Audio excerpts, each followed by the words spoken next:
So Kyle here from All Media Reviews, here to do the big or slightly reduced mid-season 2024 albums of the year roundtable with people that we've had before on here. Brennan from Death by Unicorn and Christian Frantic Dav from the Images and Words Discord, among other places.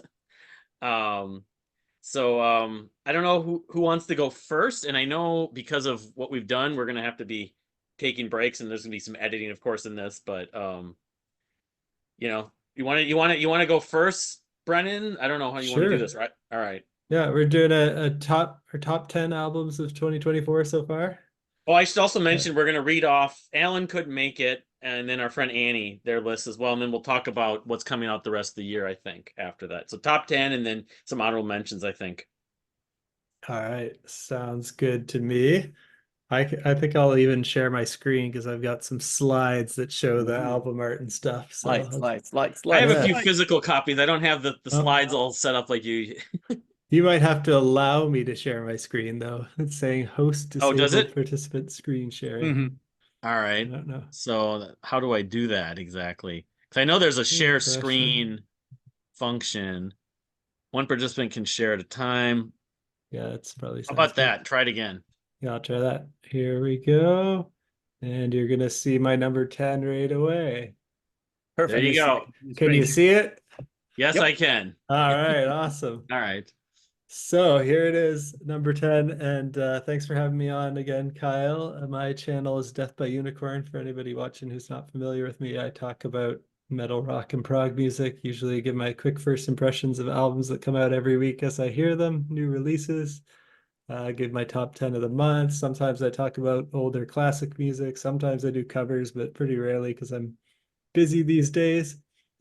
But my number 10 album of the year so far is a debut album by Professor Caffeine and the Insecurities. It's a self-titled album, and it's kind of hard to describe genre-wise. I guess it's kind of post-hardcore emo, but it's also prog rock, indie, alternative, math rock, some power pop. Really catchy hooks on this album if you're a fan of bands like Thank You Scientist, Coheed and Cambria, uh, and then that kind of fast guitar playing styles of Protest the Hero, Hail the Sun, Idola, Dance Gavin Dance, that kind of fast guitar post-hardcore sound. Um, Kind of sounds like that. It's got the jazziness of Thank You Scientist, that emo style vocals that those bands have. All clean vocals, no harsh screaming or anything like that. Pretty accessible. Uh, awesome drums, catchy pop hooks like Coheed and Cambria. Either of you guys heard this one? Mm-hmm.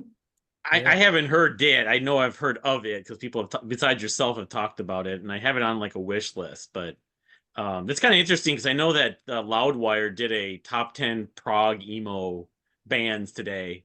So Oh this yeah. band probably influenced by a lot of those bands. But of course, yeah. I mean, Thank You Scientist, Coheed and Cambria, familiar with those as well. But no, it's on my I guess to still listen to list. Mm-hmm. Yeah. With Definitely. no screaming, which is interesting. Although that doesn't necessarily detract or help necessarily because sometimes the clean vocals just don't work necessarily for me, but sometimes they do. It really depends. Yeah, Mm-hmm. this vocalist is good. I know not everybody likes this vocal style, like that emo vocal style, but if you like the style, he executes it perfectly. Mm-hmm. Yeah, very, very Coheed and Cambria related. And I'm trying to remember if it was or during some other list that I read about, or maybe even in the Images and Words Discord server that they're really into really more emo side of things. That's a really, really Yeah. good record. Generally, I find if there's a slightest amount of emo, that's the primary genre they get stuck in, even if they don't really have much, or they maybe used to, but they don't anymore. You like Coheed or the Deer Hunter used to, but Mm-hmm. Yeah. but it doesn't Yeah, it's necessarily true. mean it's a bad thing. It's just I'm very picky with anything that's sort of in that fringe. Yeah, you might like But this. I'll have If to you check like it out. I'll have Coheed, to check it give out. it. I'll definitely like it, Kyle. All right, before I move on to my next one, I'm gonna crack my beer here. Which, Say by cheers the to you way, guys. because given the time, I don't know. We're probably gonna do like two segments for you. Oh yeah, yeah. Well, I know we have our Zoom time limit to worry about, so I I'll know. move on to number 9, which is Ooh. Vicinity and their album 8. This is more of a straightforward prog metal album. It's they're a Norwegian band, and this is their third album. Love the opening track. In terms of their sound, they remind me a bit of the band Terra Maze. They also remind me a bit of Dream Theater. It's just that style of prog metal with great metal riffs, instrumental virtuosity, guitar solos, keyboard solos, um, but also just like catchy and melodic. Again, not really harsh, like clean, very clean vocal focused. I love the song "The Singularity." Uh, "Shape of Life's" another great song. It's a softer song on here. You guys check this one out? No, not at all. Traditional prog metal. Yep. I mean, I don't know it, Yeah, but yeah.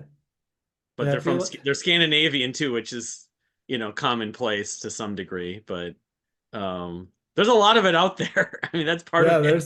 there's so much music out there. I should have said before I started, I've listened to like 234 albums this year so far that came out, and it's just like, and I still hear when I watch other people's YouTube channels, I hear them talking about stuff I haven't heard yet. So It's a lot. It's a yeah, lot. it's I there's mean, I just know a people that lot. do it. The guys that taste like music listen to, 4, 5, 600 records a year. And my friend Josh Runquist from Heavy Wow. Degrees. So Yeah. I don't have Yeah, time. I don't, I guess I don't. I'll probably hit 400. 500 is just way too much. Yeah, Even it's really good. 400 keeps me busy. Yeah. In our case, for example, in the Discord server, we do a selection process where we grab like the 4 top albums from the most listeners in the list for the prog metal releases, and then we listen to those, and then most of them is like, oh, people that are really fans of this band, and others like, well, this is another album from them. That's okay. But this one looked like a really, really deep pick. Really, It really is. interesting. It sounds like I'd have to look it up, but I mean, but I'm sure the people that are into like the traditional progressive metal are digging it. Mhm. Yeah, The artwork certainly suggests so. yeah, for sure. So, Cool art. okay. All right, I'll jump on to my number 8. And this one's Ooh. more of like kind of metalcore, but kind of prog metal as well. It's this band called Relica and their album Secrets of the Future. Hmm. It's another one that's an interesting blend of genres because it's metalcore, progressive metal, alternative metal, some gent, some pop, and there's even some hip hop vocals and stuff like that in there. And they're a great Australian band. It's their debut album, and they have a female vocalist. She does a great job. It's mostly clean singing, but she sometimes does some harsh screams on this, or I'm not sure if it's the female vocalist or if there's another vocalist doing some of the harsh screams. I didn't look into that too much, but there's just some awesome guitar riffs, uh, fast playing from time to time, getting to those like Protest the Hero guitar speeds and like intervals. So if you like genty prog metal with female vocals, bands like Sordid Pink that was previously called Destiny Potato is Mhm. kind of that genty pop almost, or like Yeah. Spirit Box, like genty I pop. know people have been getting Uh, into Spirit Box recently. I yeah, was thinking there's maybe a little bit like Ginger, although Ginger isn't really traditional. Ginger's a lot heavier than Yeah. a lot more brutal than Relica and Spirit Box, like a lot more harsh vocals and heavy riffing. This one, yeah, probably closer to Spirit Box and like how it blends the poppiness and the gent and the metalcore, or like Red Handed Denials, another one with female vocals that has that a bit prog, a bit metalcore, a bit pop. But then there's even some like new metal sounds in here, almost like Deftones, Tool, and like the rapping kind of sounds like Linkin Alternative Park. metal. Yeah. Yeah, alternative metal. So yeah, it's a pretty cool Well, album. out of Definitely. 234 releases, it's number 8. Yeah, Yeah. I really like it, and I listened to their EPs as well that they put out before this, and they're all really great. So definitely recommend this band. They put out 3 EPs, I think, before this album. Mhm. Hmm. Interesting. And my number 7 Turbulence. is Turbulence with Binary Dream, another kind of more traditional progressive metal, but also modern sounding. And I think they're a band from Lebanon. This is their third album. Wow. It was the first one of theirs that I heard, but I went back and listened to the rest of their catalog. It's just a great catalog. The title track on this is great. It's a prog epic. I forget how long it is, maybe like 14 minutes or something like that. It's a pretty long epic song. Uh, all clean vocals on here as well, really well done. Fans of Tesseract will like this. It's because it's got a bit of the gent sound. Uh, but it also kind of reminded me of Pain of Salvation at points. It's like a genty version of Pain of Salvation. Uh, a little bit of like Haken, I was gonna Leprous, mention and that. Dream Theater as well. Yeah, have Yeah, you heard six this one? degrees of inner turbulence. Yeah. I wonder if Yeah. they were named after that. Probably. Yeah. There was also they kind of it kind of reminds me a little bit of Leprous' like bilateral album. Oh The yeah. artwork. Yeah. But Mhm. yeah, or like Tesseract, I can sort of see the influence with that potentially as well. Yeah, those are probably their influences, if I had to guess. Hmm. Well, interesting. Lebanon. Not Yeah, too you don't many. hear. You I think this is the don't hear only about band too I've ever many, heard I from mean Lebanon. occasionally, but not from there specifically, like just parts of the Middle East, Yeah, you I know. think this is probably the only band from there that I've heard. I can't think of any others, but maybe I have to explore their music a bit more. At number 6, I've got Azure with Fim, Mm-hmm. another album that's a bit hard to describe genre-wise. Like some people are calling it prog rock. I think it's prog metal. There's enough like metal in there. It's kind of on the border between prog rock and metal. There's enough like sprinkling of metal and like power metal influences, but then there's also like art rock, classical, jazz, pop. It's kind of wild. The vocals on this album are pretty intense. Like they aren't like there's not screaming or anything, but they're just like really high pitch and belting it out and like really going for those high notes. It's pretty wacky stuff, but I like it. It's oh, you have it. You have the physical copy. Nice. I Not should have also the pulled out. physical copy, You but know, the book that it came Oh, with. nice. Sweet. yeah, and So I I guess have the you're a previous fan. record on CD. I don't have Mhm. it should be on that shelf where it should be in the A's, but it's not. But yeah, I know it. I mean, Christian obviously knows it too, and they've kind of become more known, I think, with this record than the Mhm. last one.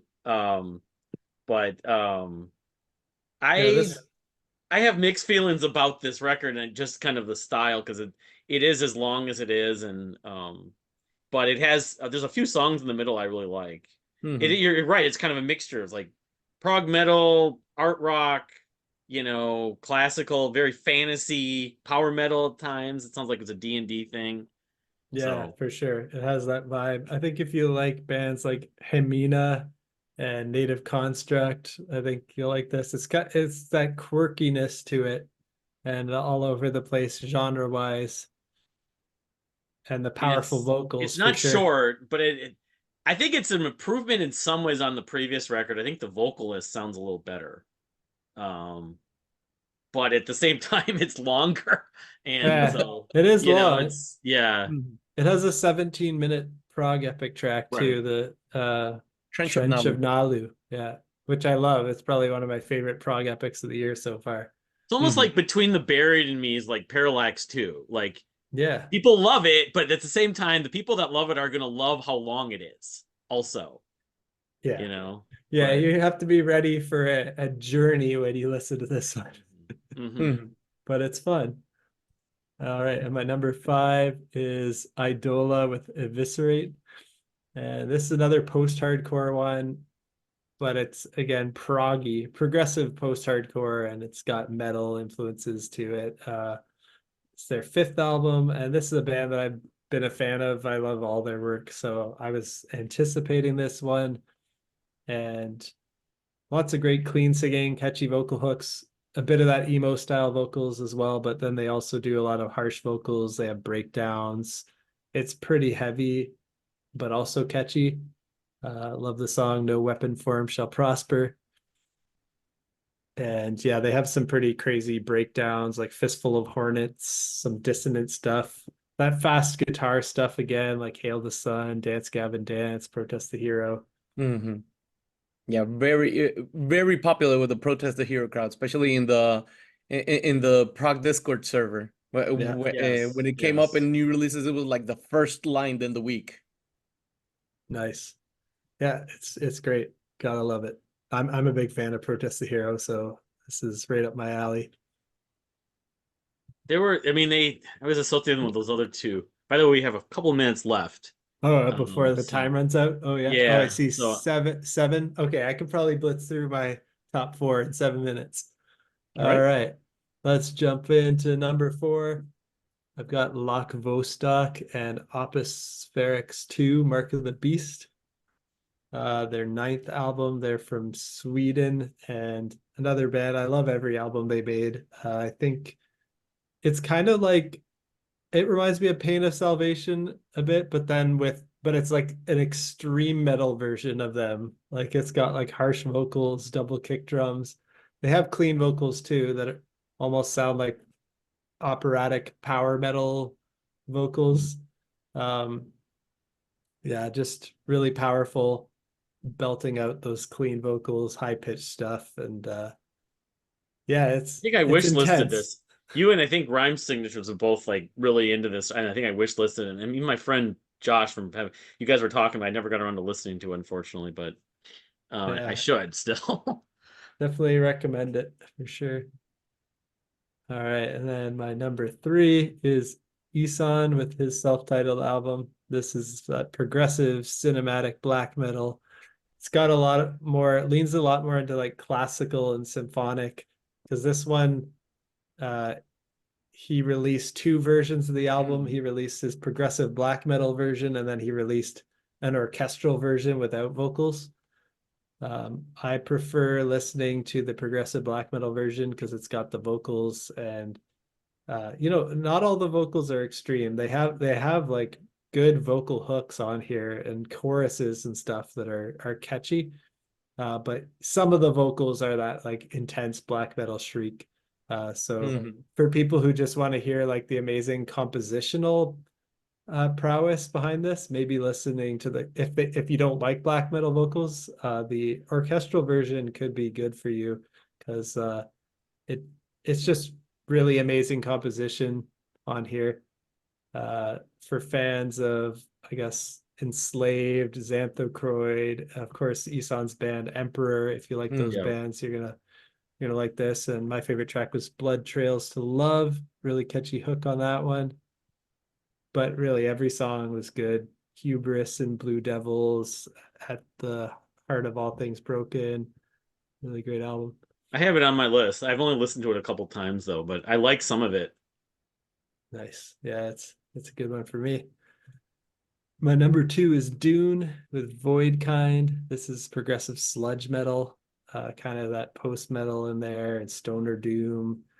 Very riff oriented for fans of Mastodon, The Ocean, Cult of Luna. Just lots of great riffs. Uh, love the song Eleonora, probably my favorite. Reliquary is another awesome one. Great time signature changes on this album. Pleroma is another one that has a catchy chorus. The closer, Cobalt Sun Necropolis, is just epic and awesome. Highly recommend this one. I like every album that this band's done. Yeah, this is their third. Stoner They don't Doom, miss. Yeah, sludge Mhm. metal. Yeah, yeah, I always say their name Divney, but yeah, yeah. I think it's pronounced Dune, like yeah. I the think you're V right. is I just supposed to always. be a U. Yeah, yeah. It looks like it could be like divine or something, maybe without Hmm. the eyes.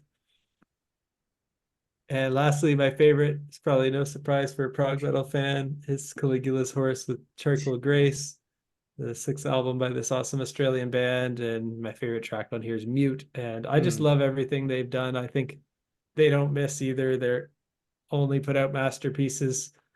Probably helped that I saw them live on this tour, which I really enjoyed. They were really good. Uh, I like the Charcoal Grace Suite on this album. Storm Chaser is another great song.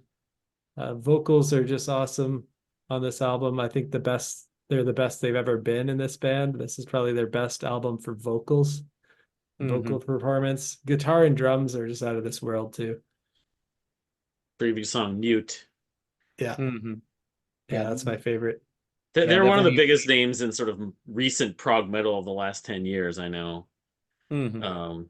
But they're not Yeah, my necessarily I'm going typically listening to, but I know people that like them, and I can see why it'd be number one on your list. They'd have yeah, I love it. Should I so give quick honorable mentions now? I could probably shout out like 5 albums real I don't know if quick. it's still recording, but Yeah, we go have ahead. 2 minutes. Yes. Yeah. So honorable mentions, I'll do In Vain, Solemn. I love that one. Progressive death metal from Norway. Almo's Reconciliation Mm. is a really great debut album by a one-man musical project from Yeah, Sweden. if you love Hake and go Almo. Yeah, it's great. Triton Project released Messenger's By the way, this Quest. came in today. My record did come In in. Vain, nice. Mhm. I got that and their Enigma record on vinyl just today in the mail.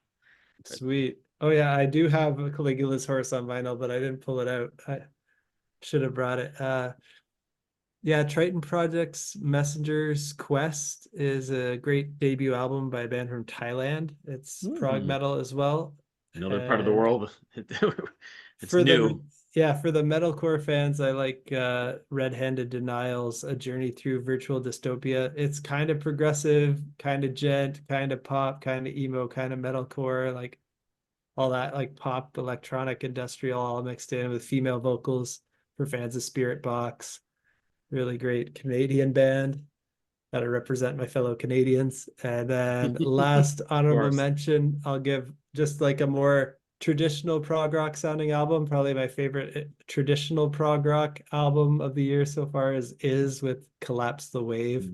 Mm. It's like a great kind of more classic symphonic progressive rock sounding for fans of Yes and some like King Crimson sounding parts. Really love that band as well. That's it Yeah, for I my know. I honorable know them. I mentions. have one of their CDs over there. They're popular. I know. I associate them with Enchant for some reason, even though I've never gotten as into them as Enchant, but I know people that love them. I want to listen to that record still. I haven't, but yet. But Oh yeah, check it out. Well worth the time. And we're all back. right, so after Brennan's list, now we go to his channel, Death by Unicorn. By the way, he's going to be talking about those and a lot more of them, I'm sure. So we're going to go to another list of someone who's not here next. It's our friend Alan, who hopefully will join us again at some point. And he sent me his list, and I'm not going to share my screen because there's too much other stuff on here. But so his list includes his best of. Let's see here. I'll just read his best of. It's The Smile, Wall of Eyes. You know, the Tom Mm. York and is it Tom York and Johnny Greenwood both? But it's like not Radiohead. Yeah, yeah, I But think so. I know he was really Sounds like legit about that. Radiohead. Yeah. It's cool. So The Pineapple Thief, It Leads to This, which, you know, Gavin Harrison, I think, is a member of that band now, and of course they've been around a while. So that's another one I know Alan's big into. So that's not surprising, but you know, also cool that he's got that on his list. That band Idols he talked about maybe when last year we were talking about the 2024 preview. It's all in caps, I think, IDLES. The album's called Tank, TANGK. So yeah, okay. Oh, I Big didn't Big hear that one. Train. What? Go ahead. I mean, if you I want said to comment. yeah, I like the first two, The Smile and Pineapple Thief, love them, but I haven't heard Idols. I'll have to check it out. Mm-hmm. Same I here. think it's. I'm not sure how to describe them because I remember like he told me about them and I checked some of their music out. It's like post-punk kind of in that vein, maybe, or new wave-ish. I could be wrong, but if I'm thinking of the band that I'm thinking of. Anyway, I think they've been around a little while. They're not a new band necessarily. Big Big Train, the likes of us. A lot of prog people's favorite, of course, Yep. That one's appearing on my list. with the new singer, of course. And one we'll probably be talking about a little while too. Ben Sinister, Mostly Great Things. One that'll be on probably my list. Lucy Rose, This Ain't the Way You Go Out. Ooh, Why did that that was name familiar? That name's really familiar, but I forget. Maybe because he told me about her. I remember that. But kind of jazzy, like jazz pop, if I remember correctly. Hmm. But I liked some of it, but I don't know if I ever heard the whole record. But Billie Eilish, Hit Me Hard and Soft. So the pop stuff, is, of course, is going to be on some of Alan's lists. Loma, How Will I Live Without a Body? That one we'd have to, maybe we can elaborate a little bit of that in the description of the video. I don't know anything about that band. But Me and neither. Cigarettes After Sex X's. That's another one that I'm not too familiar with. The name's kind That of was interesting. super recent too. Is I it? think it came out 2 weeks ago. Well, so it's technically in the second half, but Mm-hmm. interesting. Yeah, that did. The name came up. I know there's someone famous in that band. I forget. Mm-hmm. Um, and then his honorable mentions. Unless we want to do that later. You want to do that later? We do all the honorable mentions. Well, I'll just do his honorable mentions. Mm-hmm. Maggie Rogers, Don't Forget Me. Lenny Kravitz, Blue Electric Light, another album that I like. It's not going to be on my list. I can tell you right for the top 10, but it's on my list. The Echo Vales, The Calm Beneath the Noise. Don't know them. The name's kind of interesting. Rendezvous Point, Dream Chaser, and then a band that I Yeah. know he's a big fan of, 07 Swim Surreal. Mm-hmm. So interesting list. I mean, Alan always has a lot of different styles where he's got the prog, he's got the pop, and like the new wave and kind of ambient electronic stuff. So, but yeah, I always like Alan's list. So, Mm-hmm. Good variety. Lots Yep. of stuff there for me to check out. The stuff I Superb. heard on it, I like. I'll post the whole list also in the description so people don't wonder what, and I'll probably do a collage with almost, if not all of it. So, Yeah, and that brings me a big question for Alan. What happened to the warning? But who knows? yeah. Well, he'll have to follow up with that at some point with us, and then but the end of the year, when we come to the end of the year, maybe we'll ask him. So if the warning didn't move it up enough, but Yeah, I like so the Warnings album, but it just Mhm. wasn't for me. It wasn't enough to make my top 10 or anything, but it's really good, like solid hard rock, catchy. Like I I mean, enjoy there's a it. lot of records. Your point about how many records there are, and Yeah, it depends on your tastes. I mean, yeah. I hate ranking albums. Music's not supposed to be in competition necessarily, but we just inevitably do it as a necessary evil. But But it's so fun. it is, it But is it's again, it's fun, but again, it's like when you have those lists, those albums of the year lists, and then Yeah. you realize like 5 years later, how did I have this album so low?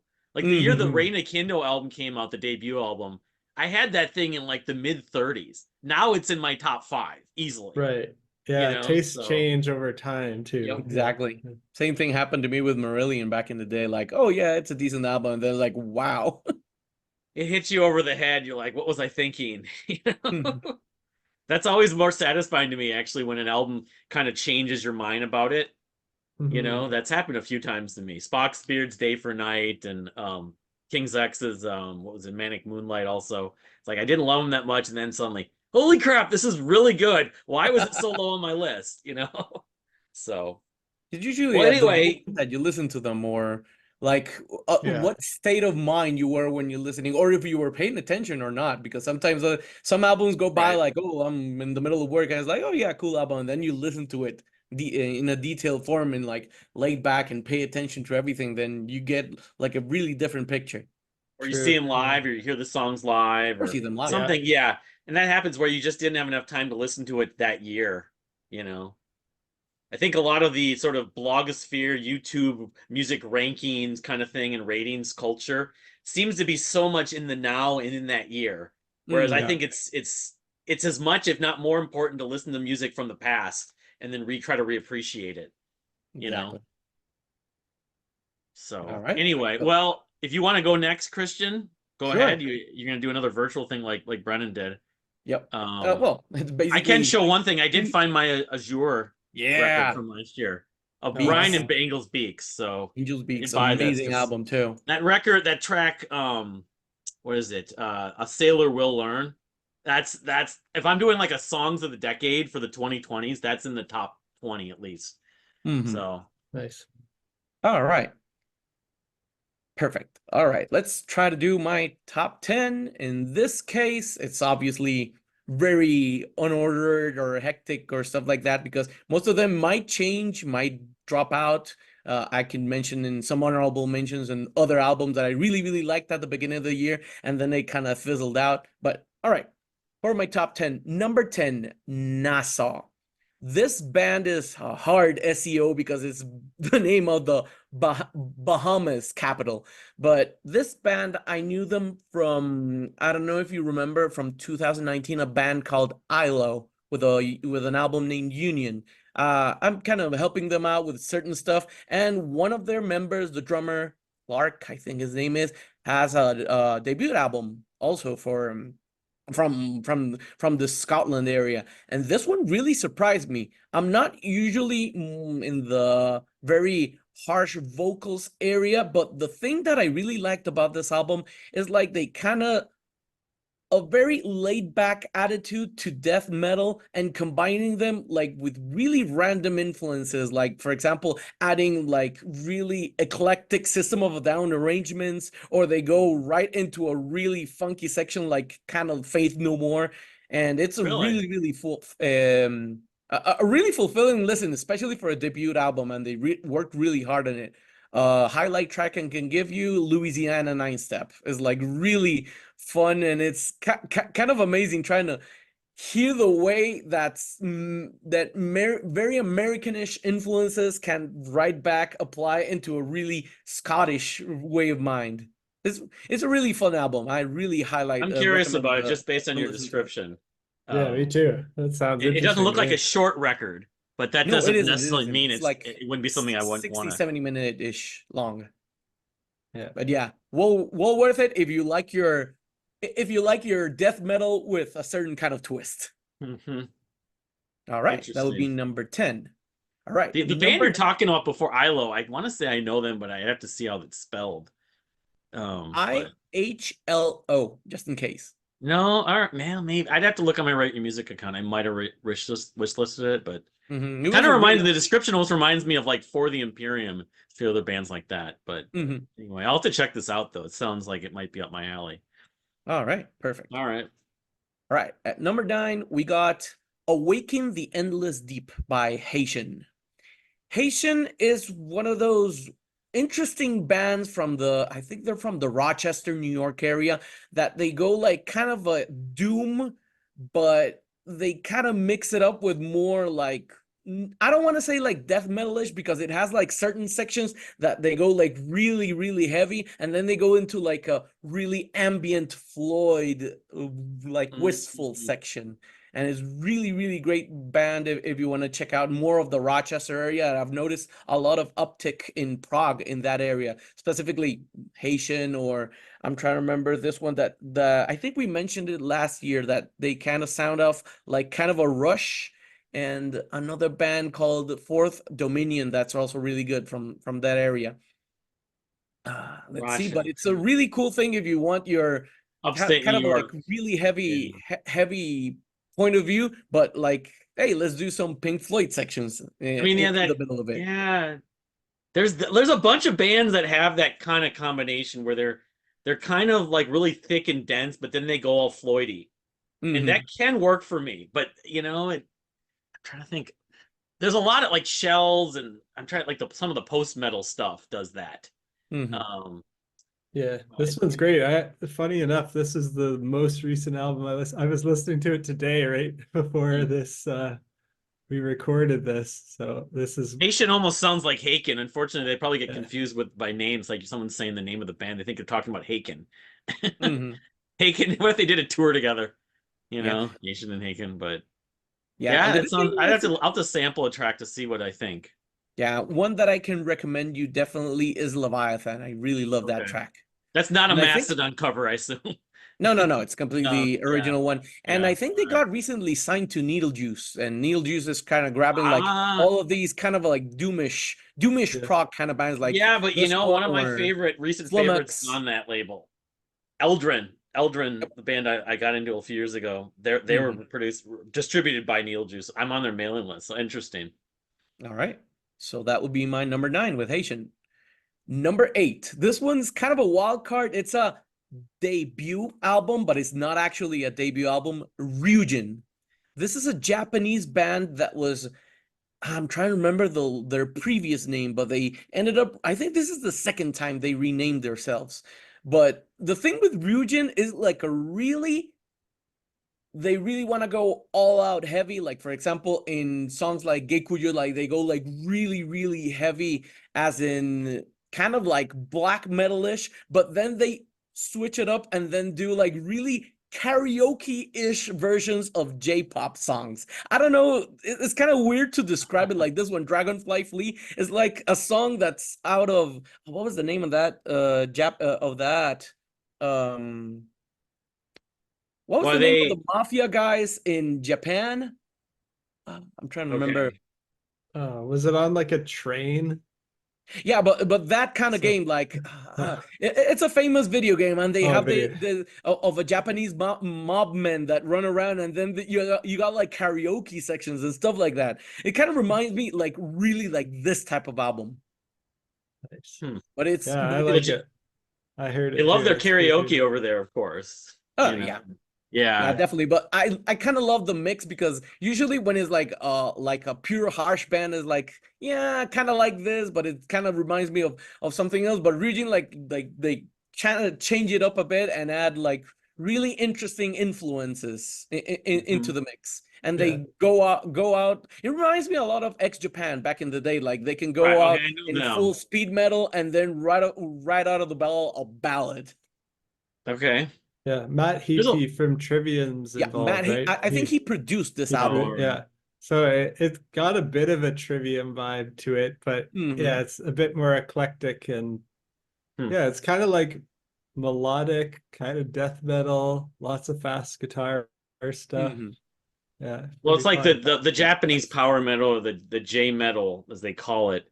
Like Yeah. I mean, it's probably not as harsh as like Darren Gray, but Hmm. kind of there's Yeah. a lot of that kind of stuff over there. I know like a lot of the Japanese. I mean, there's so much of it, and you can't even access half of it, unfortunately. Except the people Hmm. on Rate Your Music, who know like 840 Japanese bands that you can't even stream on YouTube. But Hmm. um, And the thing interesting. with this album, I think, well, obviously Matt Heafy helped up with it, but probably they changed their name just to get a bit more of a international audience.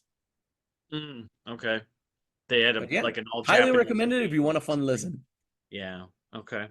I That would like. be I mean, the Japanese stuff that I like. I really like. It's just I don't have access to it. I like don't think. Okay, I need to find this one, and there's so much of it. Especially the J-pop stuff. But hmm Yeah, this one's on Spotify at least, so you can I'll easily have to look stream it it. up. Yeah. Yeah, do check it out.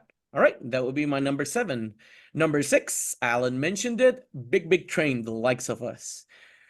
Well, after watching them live with their latest singer, which honestly I really, really love his phrasing, his way of performing on stage, obviously with the rest of the band. Of course, the previous singer, well, David he Longdon. was Yeah. really unique at Yeah. that point, but I think they showed with this album that they can continue, and definitely they can can continue out banging really good records. To me, the highlight song of this is Miramar. That one has been like stuck in my head, like listening to over and over again. I remember with the single edit and then with the full-on version. Love is the Light. Another one is if you want like a really calm one. I think they debuted that one in the previous tour. But definitely if you're in the fan of Genesis oriented or Yes oriented kind of sounds, do check them out. The good thing is that I've noticed is that not only Nick DiVirgilio grabbing a little bit more prominence on the vocal parts on really specific songs, but I'm trying to remember his name. It was Alberto Bravin. Alberto Bravin's got like really good performances here. But Yeah, yeah, he I does mean, a great that's job. the Genesis stuff is, that's the people that love it. mhm. I struggle with it because I feel like I need to listen to Genesis when I listen, but I know people that this is like their favorite band. It's been their band for like over a decade. Of course, the names that they've had, they used to have Dave Greger was with them at one point, and of course Nick and some of the other people in here. So, and people are liking the new singer still. So, Mhm. I'm sure this is going to be in the top 10 on like 15 or 20 prog YouTube channels list by the end of the year. It's predictable, and you see the end of the year list, it's going to be on there. So, yeah. Yeah, but even if the hype is really big on this one, it's still a really solid album and definitely worth checking Yeah. out. And not like moving them away just because they completely change a vocalist or something. That's probably the one concern people had is that, well, are they going to be as good without without David Longdon? So, Yeah, of but course. he was Obviously, it doesn't irreplaceable matter to there. you, and it's not mattering to a lot of people. So I don't think that will. Mhm. Yeah, they did great. Great new vocalist. It's probably in my top 30 or so of the year so far. Mhm. Love it. All right. So that will be my number 6. Was it 10, 9, 8, 7? No, that will be my number 7. All right. My number 6. This one, I think we chatted about it like a month ago or something and caught me right by surprise. Aetheria Consentia with The Blossoming. All right. Again, I am not a really big fan of Harshes, but this one they added like a psychedelic element. So it felt like I was listening like to a really heavy version of what was this band that was all the rage in the 90s, like psychedelic with the Porcupine Tree fans. Oh, I'm trying to remember the name. That Ed Wynn is the main Oh, you're talking guitarist. about Osric Tentacles? Yeah, it kind of reminds me like a death metal version of Osric Tentacles. Weird. Okay. Yeah, it's a really weirdish vibe. I kind of started like standoffish with it, like what the hell is this? And it wasn't like in the new releases section. Like we usually do like 4 picks, and we usually order them like most popular first, then like in between all the people that pick like let's say the moderator or the group pick, and then the rest of them. This one was like dead last, and it was like the surprise of the night for everyone. So it was an I think. underdog that surprised some people, and so it's gone onto your list and other people's lists because of it. Mm-hmm. Looks like a lot of like kind of lengthy pieces. It's only whatever 6 tracks, or is it just a little shorter? No, it's 6 tracks. I think it's Yeah. like Okay. maybe 45, 50-ish minutes. I think they did. Yeah, they did like just one LP, so it's like 45-ish minutes. I wonder if this is a little bit like Giant Sky. I mean, I don't know if you listened to Giant Sky last year or the previous one, but No, I it's haven't space listened to it. rock. I mean, Giant Sky is a form of space rock, but Mhm. I don't know. Yeah, I I'm just trying to that's remember. one I think this band is that a kind of lot. came to It's a mind. lot heavier. I think I listened to it because Yeah. I think you suggested it, Christian. probably maybe did. Mhm. Yeah. maybe you commented this Aetheria Conscientia on one of my videos or something. I Mhm. checked it out based on your recommendation. I really I mean, liked I it. haven't It's listened to this record, awesome. but Yeah. yeah. Yeah. Okay. Yeah, I listen to this. It's great. I Because think space rock, when it can be really good, I'm just very picky about it. But when it's good, I love it. But this is almost like blackened death metal, like combined with With space rock, and it's got like horns and stuff too, right? Mhm. Interesting. It's Yeah. really. I was actually very surprised on how elaborate everything is. And one of the things that always in very harsh material that kind of zones me out is the production. And usually because like guitars are like really well sided, and the vocals are like in the background, like trying to hide like like their harshers aren't working. And it's like this one's a completely different experience. Hmm. I think the highlight track could be Endless Cycle. I'm trying to remember, but it was like Okay. more of a complete listen is well worth it on this one. Mm-hmm. All Interesting. right, perfect. So number 5. All right, getting into my top 5, and this one I didn't expect it because I'm a huge fan of his. Even obviously really well known from the Genesis days, but Circus and the Night Whale by Steve Hackett. Okay. This one, I think it's one of his best albums in 20 years. Like hands down, the way that the songs are written, the way that obviously it's Steve Hackett, you kind of expect like the kind of a Genesis vibe to it, and his endless touring cycle, which he constantly goes let's play this Genesis album in full, or let's play this. And usually his solo material is sidelined to the side, like on previous records, which Generally, yeah. Wolf Light, Yeah. and I'm trying to remember, they are okay, but they're not like, ooh, like go deep dive into this one. This one's completely different. This one's like, he really went into I don't want to say if it's a concept album or something.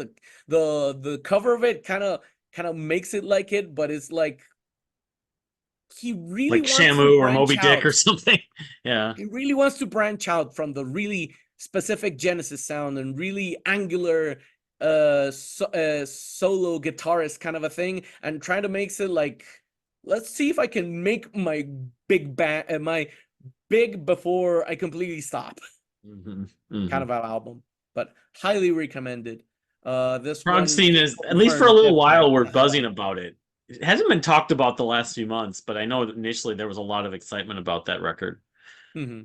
I think I listened to about half of it one day, and I didn't get around to going back to it, unfortunately. But yeah, I can see why people are enjoying it. It looks a little more in your face than some of his other records, recent records. Yeah, especially the cover, the Yeah, some Yeah. of his other records like shorter have been like version of it. more soft classical guitar, but like this one is pretty like it's proggy. It's got like electric guitar and finger tapping and solos, and there's some classical guitar on here too. It's Hmm. pretty cool. It showcases his songwriting abilities and all sorts of different vibes. Mhm. But yeah, highly recommend it. So number 5, Steve Hackett. All right. Number 4, this one I couldn't find a Bandcamp link, and sorry if I think this one is the one that I like more on the way it presents it. Marty Oh, Friedman's Martin Drama. Freeman. This From one is another album that I thought, oh, it's gonna be like another solo album, like in the vein of Paul Gilbert, or like kind of a like the Shredder kind of a Shredding, thing. But yes. it's Yep. actually no, it reminds me a lot of another album from someone he played a lot with back in the day when he could, Jason Becker. Oh, Jason right. Becker, when he had his ALS diagnosis and he was going like really badly before he couldn't play guitar anymore, he launched an album called Perspective, I think it is, and it was like really ambient, not ambient in a way, but like really symphonic and like really big open-ended solos and very orchestral kind of working, but without involving much of an orchestral way. It reminded me, Drama reminds me a lot of it. So it's like really big arrangements, really you can see most of it is obviously more Japanese influences. He's more soaked into the J-pop Mm. scene and even the J-metal scene in that area. But this one really surprised me. Triumph is definitely the song that would be like the really big highlight on this album. Okay. This one, Well, I don't yeah. know if it might survive the final top 10 of the year. Maybe we'll know in 6 months of a time. But Hmm. every single listen that I have to is like always blown away. Surprised you, yeah, because I was associated with kind of the shredding scene. But if he's more influenced by Japanese music, then it would have more of like a world music kind of thing. Interesting. Yeah, and take it into consideration. I think the previous solo records that he did, it was mostly J-pop covers. Mm, I think he did an original one right before Drama, but this one is like he kind of honed in this kind of like really orchestral big sound, and I think it kind of helped the Tokyo Olympics because I think he was commissioned to write like one of the big set pieces. So maybe mm, he did that big set piece and I'm like, I can write more into this vein of thing. cool. But Okay. yeah, highly recommended if you haven't listened to it. Marty That would Friedman, be a former Megadeth guitarist, right? Yeah, of course. Yeah, I he think can play. He can play like a beast. oh I yeah, I definitely. listen to this. It's great. Yeah. And I think he reunited with them like last year, like for a couple of gigs or so. Oh, yeah. Mm. Because I, Kiko left or something, right?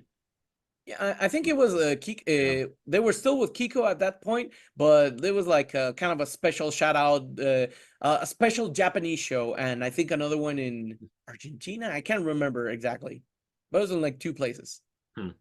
But yeah, my number 4, Yeah. Marty Friedman. I think from here on out, this 3 might be hard to move them, but let's see what happens during the rest of the year. Number 3, TWRP's Digital Nightmare. This one, all right, context with the band. I think you may know a YouTuber group by the name, I think they're called Game Grumps. One of those guys has a musical project called the dude's called Dan Avidan, and they made kind of like a kooky jokey record called Ninja Sex Party or something. I honestly don't like him that much, but he hired a really good backing band at the time, which was this guy, TWRP, or twerp as they say it. The full name is actually Tupperware Remix Party. So they did like a kind of variation to it. All right, this one's like funk, but at the same time very modern day, like popish influences. If you kind of listen to previous albums, they kind of sound like, well, this is like, let's try to do Daft Punk, but even more in a funky and um less electronic kind of a way. Like let's try to make Random Access Memories, but let's make it even more elaborate and like more kind of a mix it up and the kind of sound. And let's see, this one, highlight track, A Human's Touch. This one, I think it's an earworm of a song. It's like a combination of funk, ABBA, and at the same time they're like, again, kind of a Daft Punkish kind of vocals. But really, really, really recommend if you're like into that sort of vibe. I actually listened to it today. Let me just pull this up. And yeah, Daft Punk, the other band and they're from Canada, I believe. They remind me a little bit of Chromeo, who's also from Canada. There was one track on this record though that I really liked. Let me see if I can find it. It was in the middle of the record. Although I don't think I got to the full. I didn't listen to the whole. Online. I mean, I like the first track, Digital Nightmare, but Online that's a banger to me. So like, it's a very poppy, but so yeah, it's good. It's got moments. I mean, I like Chromeo. I like some Daft Punk. There's a little bit of a jazz element to me, I've heard. So yeah, I mean, it's good stuff. Definitely. All right. And it's very instrumentally based. Number 3. They do have their instrumental songs, but they're kind of getting more vocally orientated. Like they're trying to incorporate more of their songs, even though it's mostly vocoder based. Right. All right. Daft Punk, so go figure. That would be my number 3, and maybe it'll come down, maybe not. It all depends on how it goes, but I have a feeling I know what's number 1. It's gonna stick in the top 5. Yeah. All right. Now to my top 2. I think one of them definitely Brennan mentioned, Fim. Fim. This album has something. I don't know what the hell's going on in the UK, especially in the Brighton scene area, but they're wild. Their previous album, of course, and the something Beaks. It was really like of Brian and Angel's Beaks. Of Brian and Angel's Beaks. It's a handful, but they kind of adapted more of trying to grab the Haken crown. But this one is like them spreading out and showing them their real influences, which is, well, it's kind of hard to describe, actually. It's more of like very experimental-ish in the way of the vocals and the way they kind of project the whole film story and the way they kind of it's kind of hard to explain it, but it's a very esoteric way of them trying to convoke a story with multiple characters and how they represent them throughout the whole story. There's even, as I mentioned earlier during Brendan's pick, there's even a book based on the whole thing made by the singer. I don't know if it's kind of blurry, but yeah, it's a bit blurred. But Path of the Asdinist. Well, I remember reading about that because it was like Dungeons and Dragons. They did the whole story, the concept based on some bigger thing. Yeah, but they're mostly into that vein of the area. Highlight track to me, I know this might be not the best song that kind of highlights the whole album, but the one that smacks you in the face, Lavender Fox. Especially the way they do the vocal arrangements and how they kind of manage the whole thing is like, if you like this song, you're gonna love the rest of the album. If you don't, you're not gonna enjoy this. But yeah, definitely, and that's one that I definitely got on physical. The other one band that actually they were compared to, this guy on the Dream Theater forums was just like very like suggestive to me is Caddisfly. You remember Caddisfly? Yep.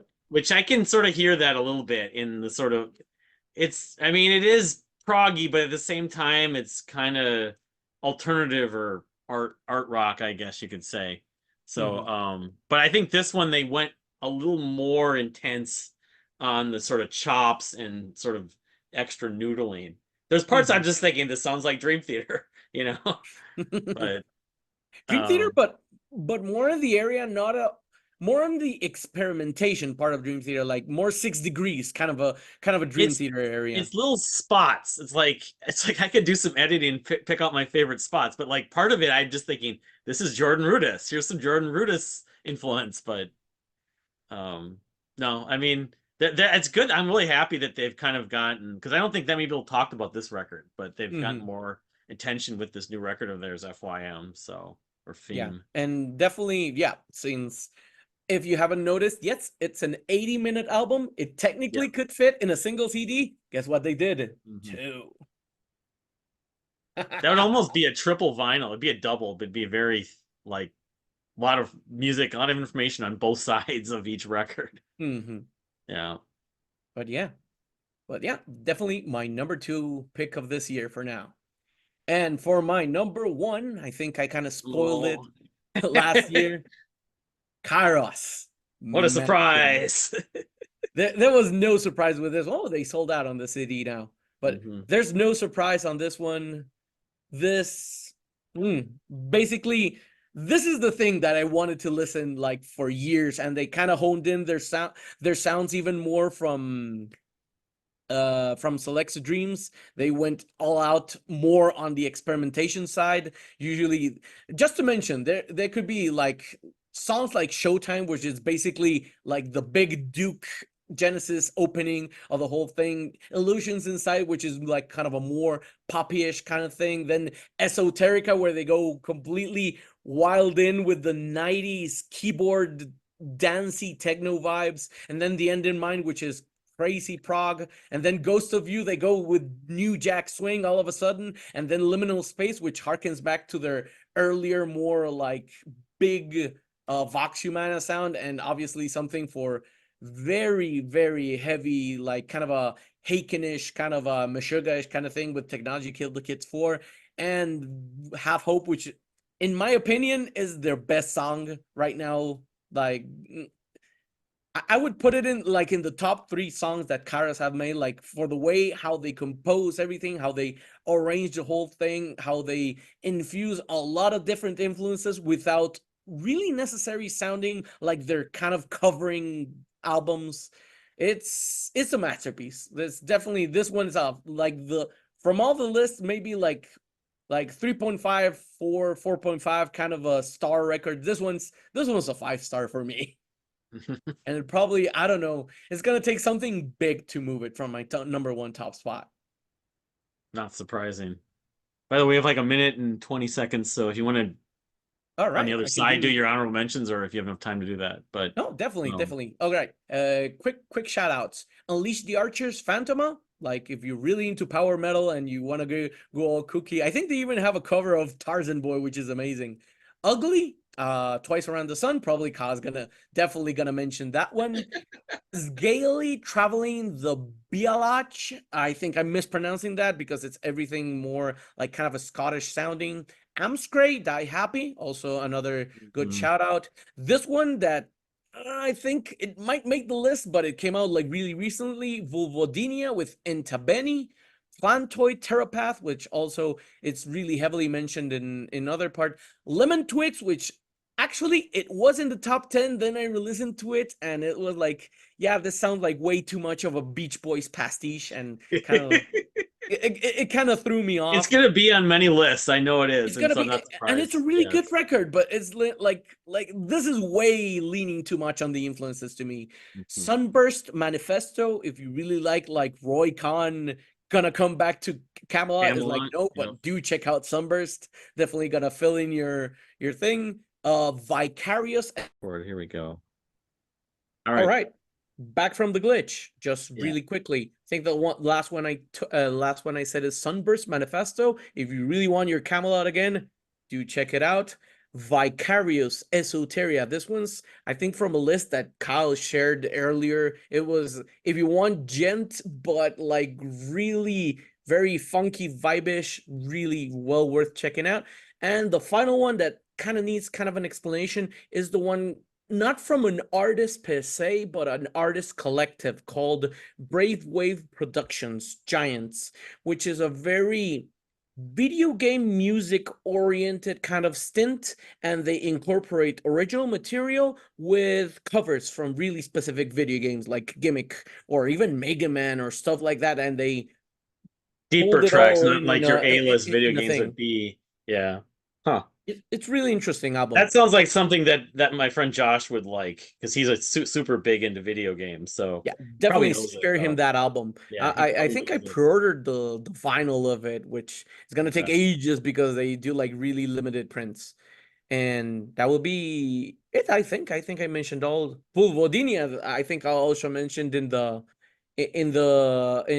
group chat that we have. It's like, you want more Arkspire? Give that a go. Mhm. All right, All perfect. right. All right. So we're gonna now read off our friend Annie from Denmark. Originally, she's from Brazil, but she wrote something to me, but she doesn't have a long list. But she goes, "I'm not good at listening, keeping track of new stuff, so I had to take some time to figure out what I have heard recently. But obviously, it's not going to be much, and my choices will be very obvious if you know me. I got two jazz albums and two prog slash metal slash whatever that I can definitely recommend for 2024. So the first one, go figure." Gavin Castleton's Pattern Breaker, which is on my list, but it's not going to be on my list for this. She writes, obviously, I had to mention this one at as the first. I've been waiting for Gavin to release new stuff since Here We Go from 2020, which, by the way, is one of my all-time favorite albums, and I had kind of given up at this point. I thought he had quit on the music stuff completely, so this album, while it is not exactly a full album, it's more like a collection of sketches and random stuff he worked on lately, is definitely a glimpse of the hope that he can and will still make awesome music. If you've not heard Gavin before, you definitely should. And Kyle, looking forward to, your opinion on this one. So, have you listened to it, Christian? I thought you said you did. Really? People don't know Gavin Castleton had been with the Deer Hunter for a little while too, but he had his own music and a bunch of other bands too. I have some of his music. Maybe you don't. I don't know if you know him, Brennan. Brennan, looks like you're muted. I no, I know the Deer Hunter, but I haven't heard any of Gavin Castleton's He music played on Act solo. 5, I believe, and Yeah. maybe the EP that followed it, as it should Oh. be or whatever it's called. But Mhm. he had all these different Oh. projects, and he's just a multi-instrumentalist singer, and so he's a good fit for the Deer Hunter, but he wasn't going to stay with them full time. But this new record is good. It's kind of lyrical but textured. It's kind of atmospheric, but it's also singer-songwriter. Mhm. Kind of about like there's some lyrics about like someone who gets laid off from their job, so it's kind of sad in a way. But I really like it. But I think if people haven't heard it, they would be interested in it. And it's not really long. It's like a 30-minute record. Mm. So, all right. Her second one is Freak Kitchen. Everybody Gets Bloody. This was a very Yeah. anticipated release, considering that the last album by Free Kitchen was released in 2018. I was a big Free Kitchen fan back in the days. I was a mod on their official forum, good old times. And of course, I've been waiting for this as well. I've been hearing it since the release and is one of those albums that kind of grows on you. I feel that the same happened with their previous ones, Confusion to the Enemy and Cooking with Completely Pagans. agree with that.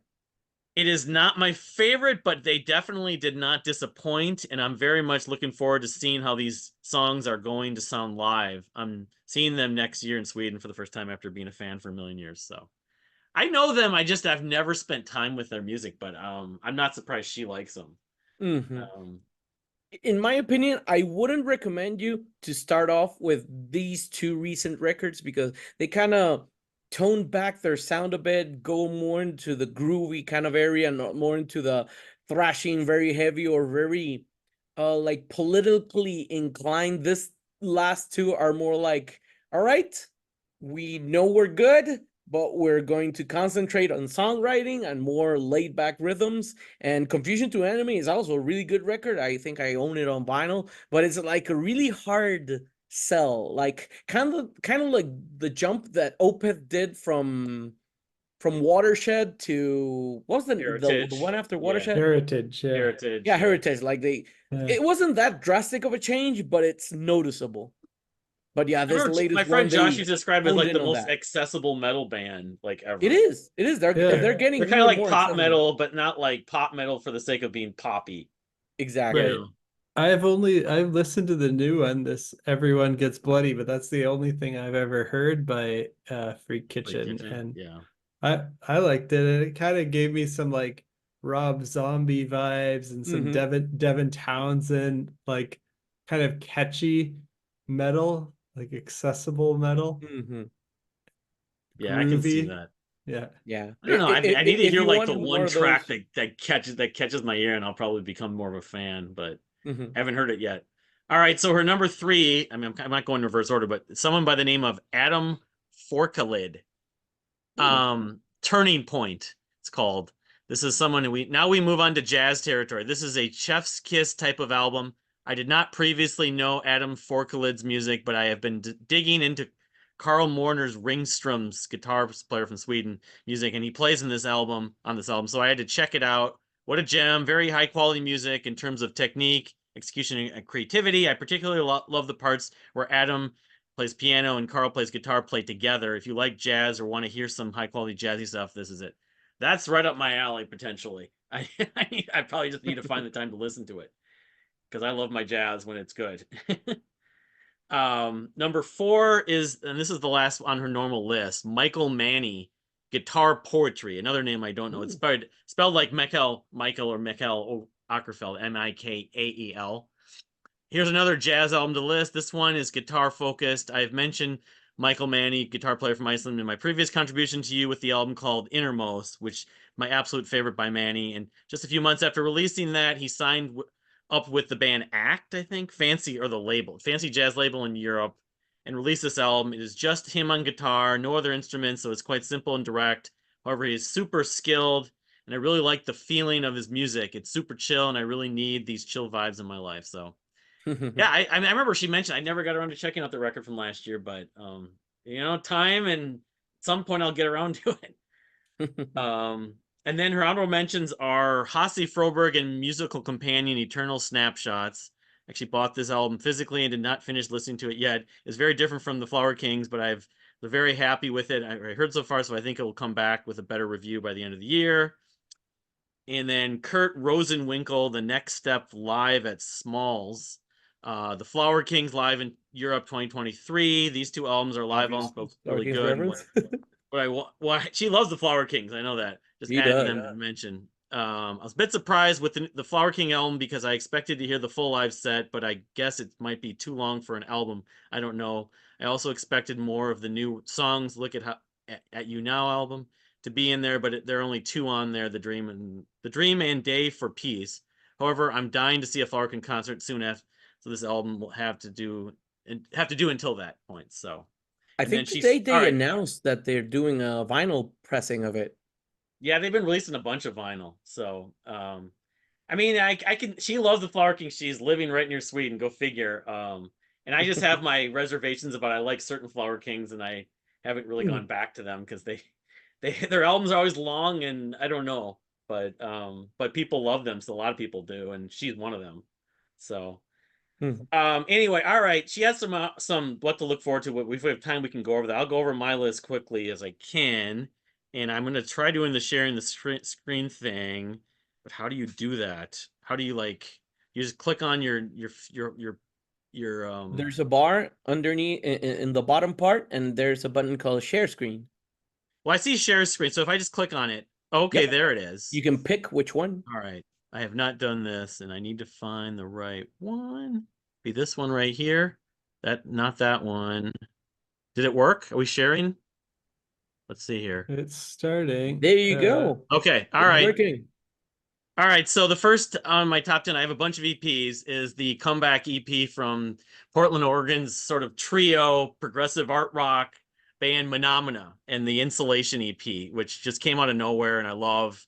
I liked all of them. Of course, you can see. They're a three-headed monster, three different singers, including Brent Knopf, who had left to do his Ramona Falls project, but very dynamic. Love the percussion. I mean, they basically picked up where they left off, and it was a breath of fresh air. But it's only 3 songs, so I don't know if it'll be in my top 10 by the end of the year, but it's an EP, and I love it. I'm a huge fan, so that helps. All right, I got to make sure I can do this correctly, EP. so I'm not. So that's number 10. Number 9. See if that works. I have Persephone's Lingua Ignata Part 1, that Really another good EP record. technically.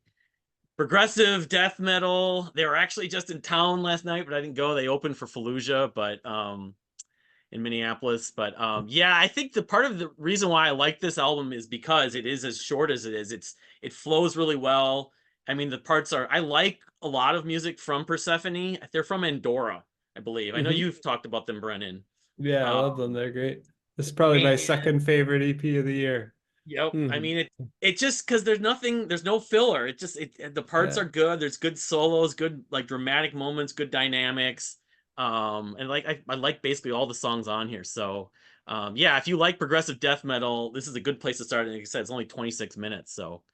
Not So only that's progressive number death, nine. What? not only progressive death metal, but they're very airy on their arrangement. So it's like kind of not ambient, but atmospheric death metal. Yes, and That's I like Yeah. that about it. It doesn't seem to be so focused on chops. It's more about the songs, the the moments, vibe. the mood, the vibe. Yeah. So number eight, another EP, the Toad Hire from Toe Hider, Like one boom, track, Nice. 18 minutes. like bells. I Probably the love it. best prog song of the year for me. So yeah, it's kind of more in the tradition of like I have little to no memory of these memories. And he's put out Yeah. all these EPs, of course, over the last 12 months, and some better than others. But this is, I think, the best thing he's done among all those. Hmm. Yeah. So My favorite too. It's my favorite EP of the year so far.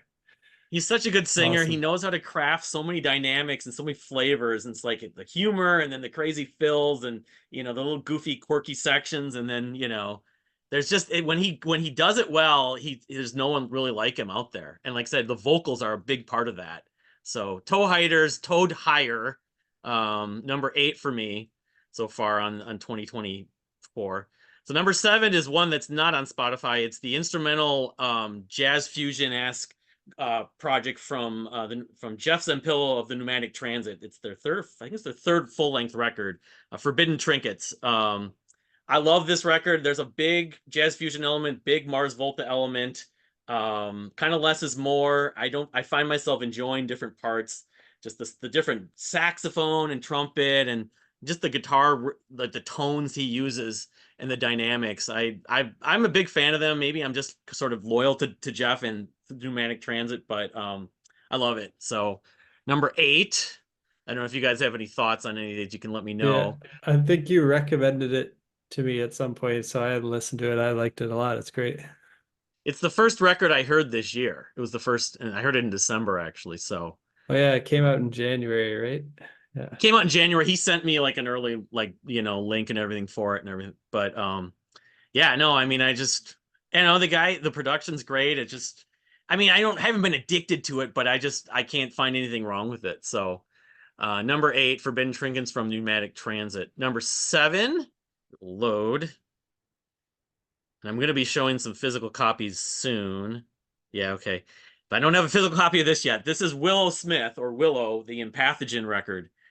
Jazz. I've just literally gotten into this over the last week, and it's like jazz pop, progressive stuff on here, just like a bunch of these songs. Symptom of Life. That reminds me of Fiacra, one of my favorites, that kind of very experimental genre bending combination. And she has a great voice. And it's just the whole record. It's only like 20 some odd minutes. Like the time on here, I forget. It's Yeah, it was super short. 32 minutes. Okay. And it just flows so well. It feels like it's like not even that long even.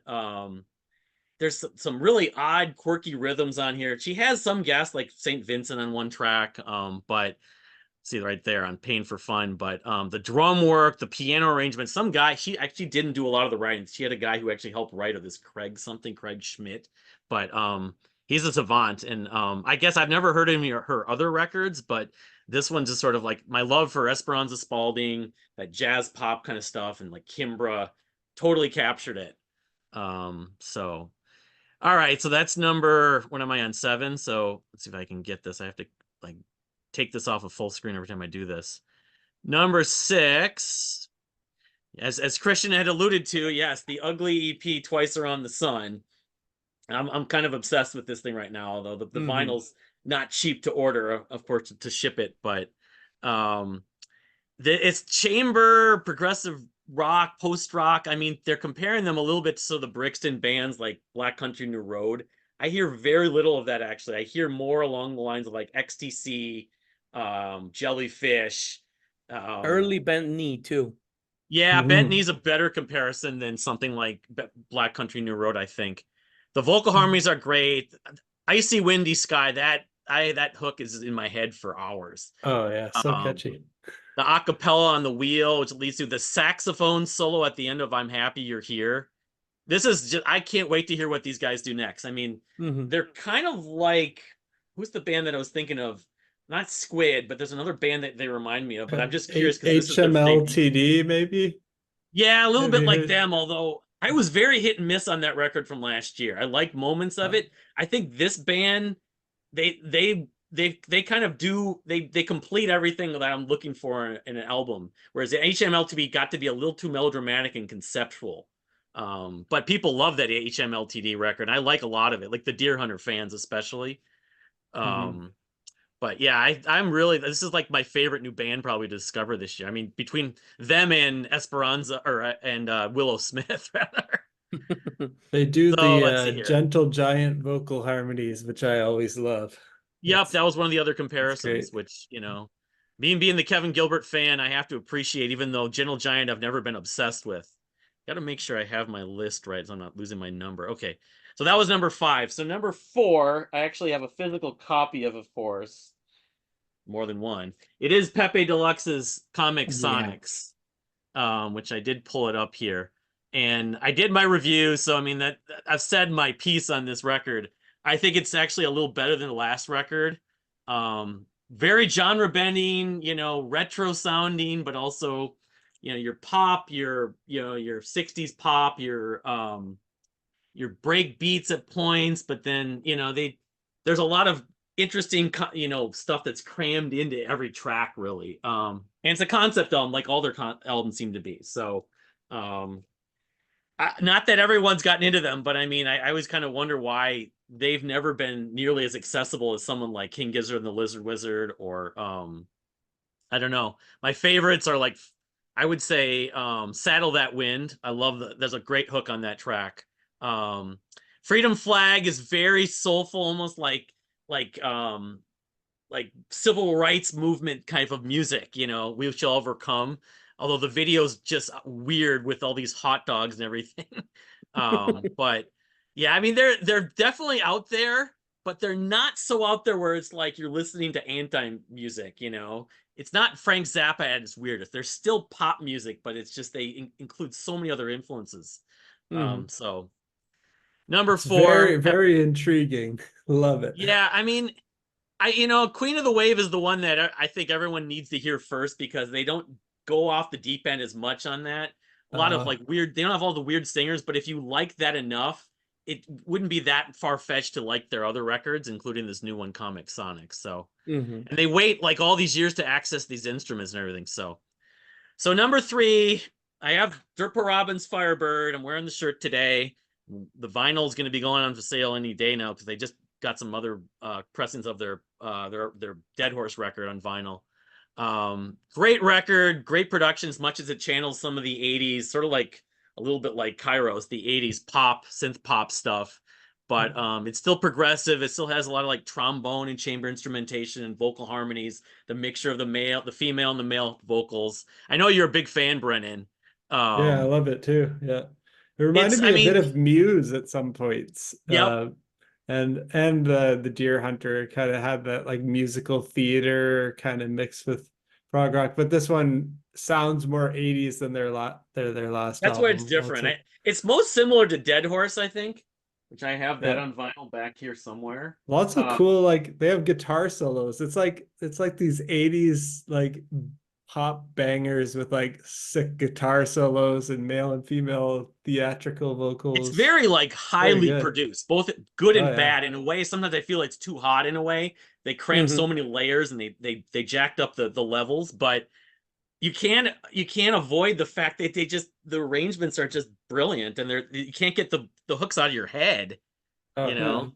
To the Political, heights. Fever Dream, To the Heights, that chorus I always think of. Yeah, it's so Some catchy. the title track, which kind of references the Firebird Suite, of course, that Yes used, that classical piece. So that's number three. Need to give a re-listen to that one because I really love I love that like the first time I listened to it, but for some reason I didn't come back to it. Maybe it reminded me like the latest Major Parkinson's record, Beligia. Well, that's a That also a yes, really and good I record, personally but really love the those kind of last Major passed me by. Parkinson. I don't know if which a lot of again, I mean it's like they don't want to be pigeonholed into being just they sound totally vaudeville music, that they're just retro sounding just like the Queen of the Night. All Hmm. their music is basically from the past. Now they also have influences from the 80s, but some people weren't as crazy about that. And it's the same thing with Major Parkinson, you're right. I personally love that Major Parkinson record, but Really good, but it needs more re-listens in my case. give it another go. I mean, it's super like the earworms are still there. It's just a matter of if the actual textures and style doesn't bother you. So number two, review the kind of. I mean, it says it came out of nowhere, but I love the band Mute Math and their drummer. Of course, they're not anymore. Their drummers got put out 2 records actually with the span of a month. This is his first one. It's under the name DK the drummer, Darren King, Lockers Volume One, and it's a lot of just different vocalists and rappers that guest on his drum playing and a lot of the arrangements. The biggest thing on this record are the arrangements. There's like string arrangements, a lot of piano arrangements. There's an urban element to it, but I'm not bugged by it surprisingly. So I love a lot of the sort of just the energy, the hook, sort of just it doesn't. I didn't get bored by this record surprisingly as much as some of it sounds urban and I'm not much of a rap fan. I happen to make an exception. I happen to really love Darren King as a drummer. His other records is good too, Temporal, but that's more electronic. And we're gonna get Paul Meany, the singer and keyboardist from Mute Math, is gonna be putting out a solo record later this year called Motivational Speakers. So if you're a Mute Math fan like myself and a lot of people out there, at least you have this stuff to be happy about, despite the fact the band's not maybe going to be back together ever again. Hmm. So yeah, I love this record. I mean, again, kind of maybe because it's a breath of fresh air. I like every track. Like the last few, it has his wife, Stacy King, who was in the band Isley at one point, and indie sort of folk pop, but she's been doing Sucre the last decade, and Darren King they're married. She sings on that. There's just a lot I just love about this record. The production, and I mean he spent a lot of time at it. So anyway, that's number two, and number one. What a surprise! One of my Benzene. favorites.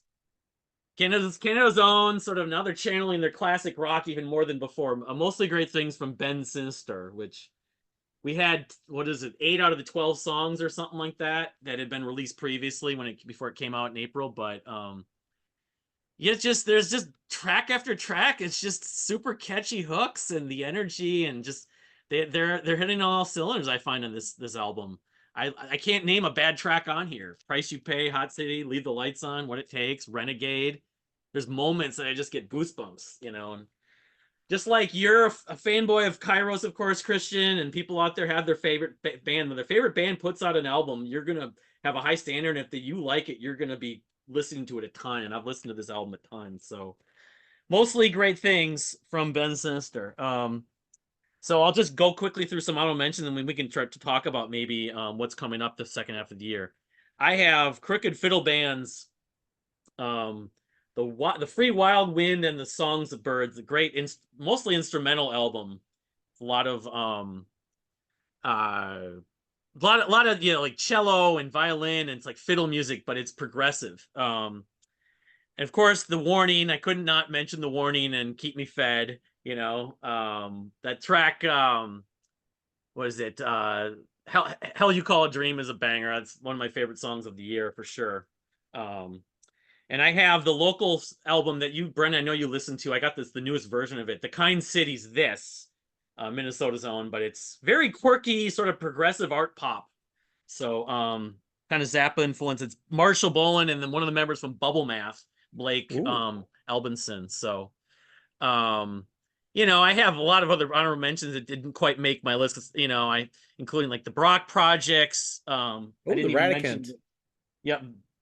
Radicant, In Veins, Solemn, of course, Time Voyager from the Rock Project. I don't know, everything's Mountainhead.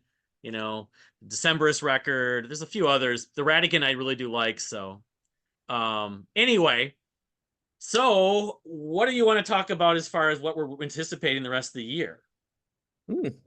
Besides the big obvious one, the big elephant Dream Theater-ish in the Dream room. Theater, yes. It's probably going to come out because they got that tour and they're supposed to support it. Right. It doesn't have a date yet though, does it?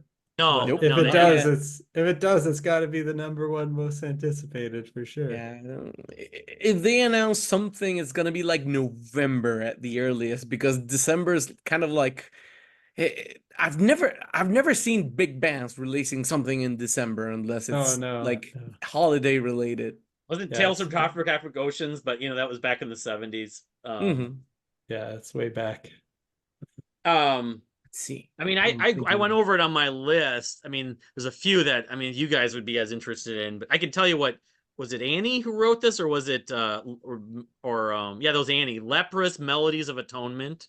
Oh yeah, that one. That's my favorite one that's coming for sure. That Leprous, people love Leprous, and they love the singer, of course, his solo work too. Lewis Cole's Nothing, Pat Metheny's Moondial, and Terry Loops, of course. Alan had what did he say? He didn't give me a list of what he's anticipating, so we don't know. I'm sure, Christian, you have a million things you're looking forward to, but yeah, Pure Reason Revolution's latest album, that would be like really interesting.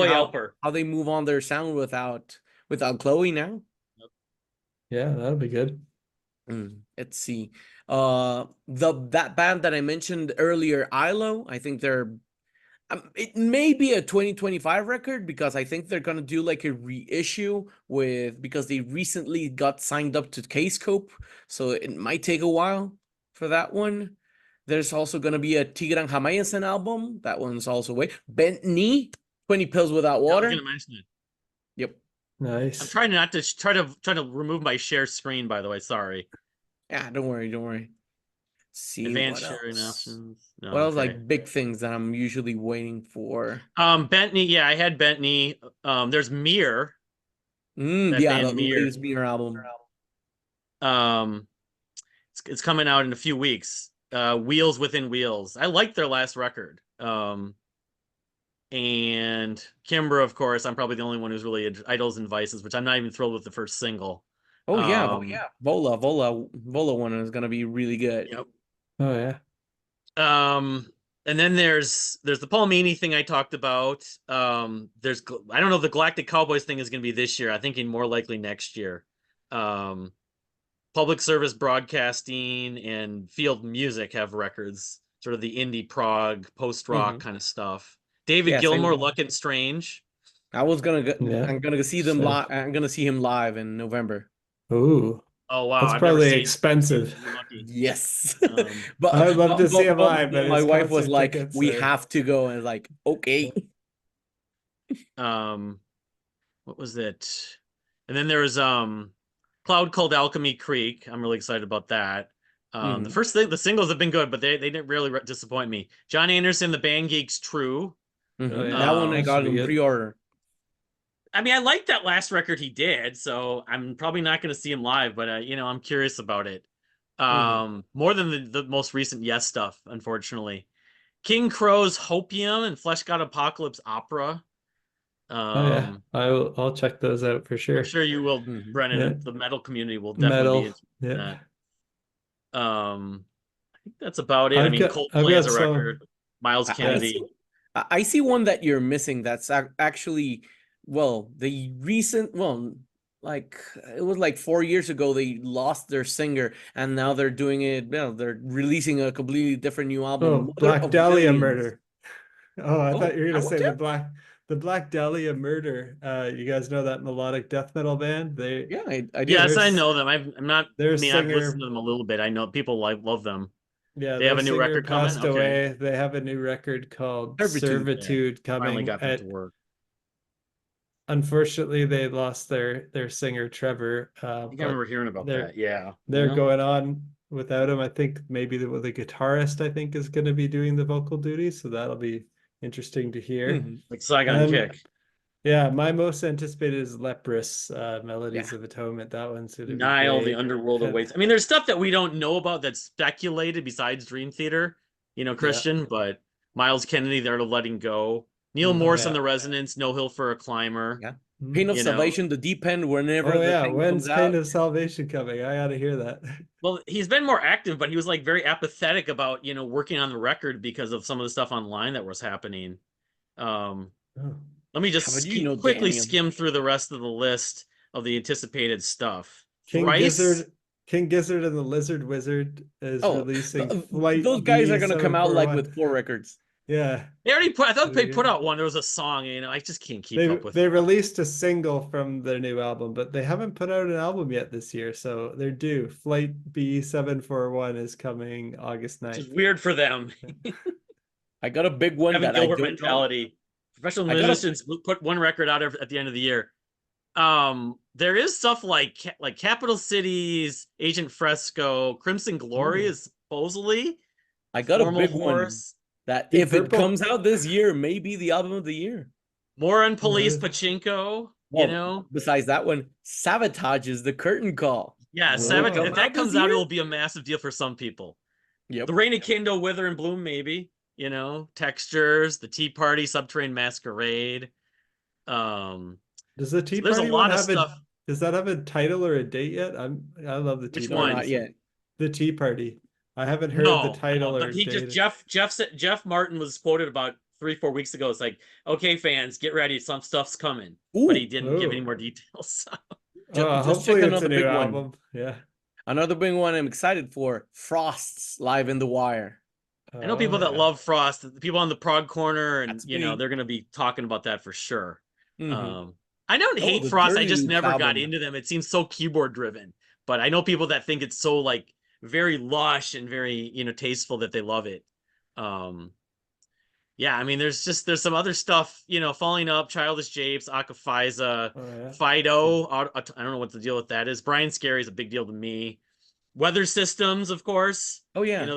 The Anathema group. Of course, we got the Radican EP, but Mhm. the Weather Systems album is supposed to come out. So anyway, we got to get going here. But thank you everyone for watching. Definitely check out Brendan's channel, Death by Unicorn, and if you're on Discord, find the Images and Words Discord server. I have one personally for my channel as well, but you want us any more parting words, or we'll try to do this maybe by the end of the year. We may try doing it on YouTube, actually. I don't know. So anyway, Yeah, cheers everyone just- for middle of the year. And Cheers. Cheers. Thanks for having us on, see you Kyle. next time. All Thank you right, so thanks much, guys. Kyle. Bye.